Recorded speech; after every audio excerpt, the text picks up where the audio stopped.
Hello everyone. तो हम आज बात करने वाले हैं खेसारी लाल यादव जी और प्रियंका सिंह का एक बहुत ही बेहतरीन सॉन्ग के बारे में, जिसका पोस्टर आ चुका है।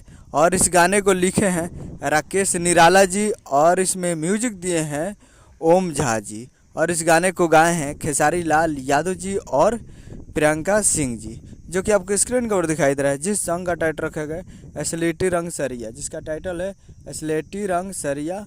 और वीडियो में है खेसारी लाल यादव जी और यामिनी सिंह जी, फिट में है यामिनी सिंह जी।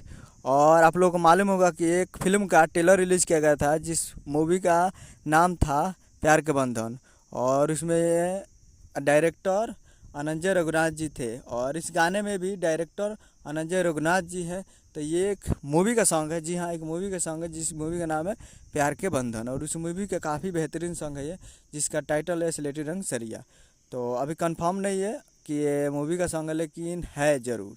तो आप लोग तैयार रहिएगा। और ये आ रहा है ऐसी फिल्म्स भोजपुरी यूट्यूब चैनल पे, तो तैयार रहिएगा। उम्मीद करूँ कि वीडियो चैनल को सब्सक्राइब बेल आइकन ताकि से खेसारी लाल यादव जी के लेटेस्ट मिलाते रहे। वीडियो चला वीडियो को लाइक कीजिए, चैनल को सब्सक्राइब कीजिए। एक दो दिन वेट कीजिए, आएगा। मिलते हैं अगले वीडियो में, तब तक के लिए जय हिंद जय भोजपुरी।